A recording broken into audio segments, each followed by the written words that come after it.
Lawyers are entrusted with confidential information, making them prime targets for cyber attacks. A BA Model Rule 1.6 requires attorneys to safeguard client data, making cybersecurity not just a technical issue, but an ethical one. I'm guessing I don't need to go much further with this, as you've hopefully been hearing this since law school. As the custodians of their clients' sensitive and valuable data, law firms are priority targets for modern-day robbers. Some of the most prominent ways that bad guys target firms are phishing, or deceptive messages designed to steal credentials, ransomware or malicious software that locks data or threatens to expose it until a ransom is paid, and credential theft and credential stuffing attacks, or when attackers use stolen passwords to access accounts. Let's start with phishing and email security. Phishing attacks often use urgent language, suspicious links, and unexpected attachments. Here's how to stay safe. Always verify sender addresses. An email that comes not from Microsoft.com but from Microsoft365-support.ru is suspect. Likewise, a message that claims to be from your client or business partner but was sent from an unrecognized Gmail account should raise an eyebrow. Is that really them? Always be careful before you click. When you hover your mouse cursor over a hyperlink, most systems will show you what that link actually goes to, and in many cases, it's not what the link appears to be. If the URL shown looks even slightly suspicious, don't click it. And never click links or open files you weren't expecting. Even if they appear to come from somebody you trust, if you receive a file or link you weren't expecting, or that seems suspicious, reach out to the person who sent it via a different medium, such as a phone call, text, or a new email, not a reply to the suspicious message, to confirm that the file or link is legitimate. Never share your credentials, especially with strangers. They're the keys to your data house and can be quickly misused with devastating consequences in the wrong hands. If a stranger, especially one claiming to be from an organization you trust, asks you for your password, that should raise red flags. IT or banking support shouldn't need you to give them your password, especially not over the phone, text, or email. Next up, let's talk about malware. Ransomware and other malware usually present as a file that you're encouraged to open. This may be in an email or text message or as a download from a website. In some cases, malware pretends to be a useful app or game. Just as with our phishing defense above, don't click on files or links you weren't expecting, even if they appear to come from somebody you trust. If you receive a file or link you weren't expecting or that seems suspicious, reach out to the person who sent it via a different medium, such as a phone call, text, or a new email, to confirm that the file or link is legitimate. Be reluctant to install apps or games, especially from unvetted sources. Just because an app may appear in the App Store of your device doesn't mean it's been carefully vetted. Read the reviews, pay attention to which company makes the app, and only install /keep apps that you're actually going to use. Always be sure to stay up to date. It's remarkable how often I see people whose devices have months of pending updates they've never bothered to install. Those updates often contain important security fixes that are key to keeping your data protected. Install the updates. The couple of minutes it takes are a lot less painful than having to explain why you got compromised through a vulnerability that the manufacturer had patched months earlier. Further, keep all your key data backed up, ideally in a secure cloud or offline location, and be sure to test your backups.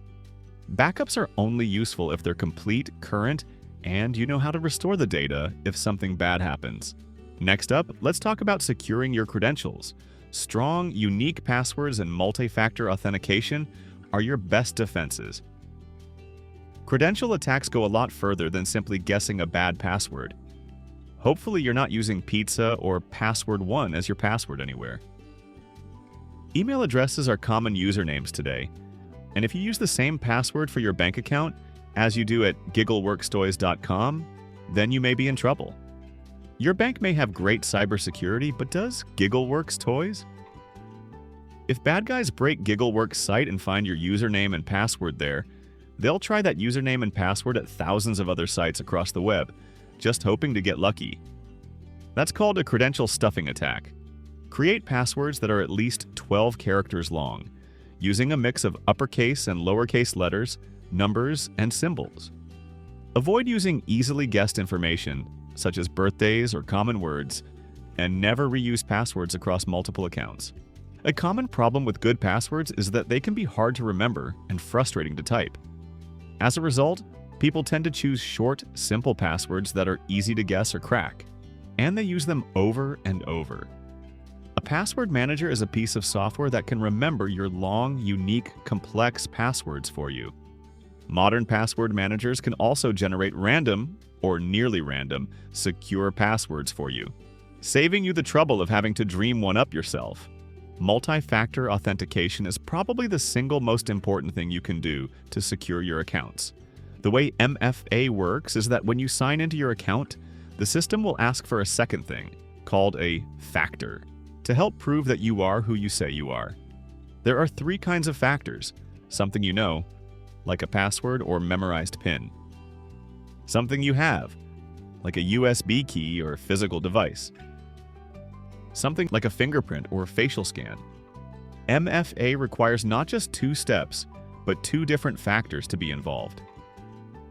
Asking for a password and a memorized PIN, for example, wouldn't be MFA because that's not 2 factors, that's 2 of the same factor, something you know. A bad guy might guess or trick you into revealing your password, but they can't guess your fingerprint. That makes it a lot harder for them to break into your account.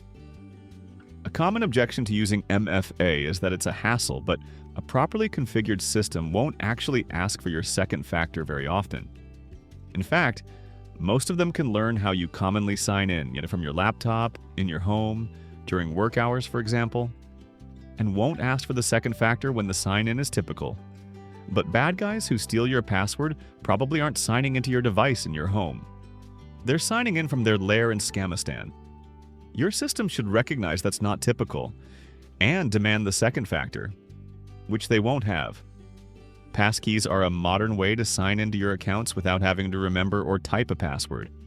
Instead, when you set up a passkey, your device, like your phone or computer, creates a unique digital key for each account.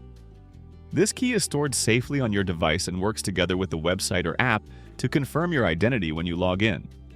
What makes passkeys different from traditional passwords is that you never actually see or enter the key yourself, and it's never sent over the internet.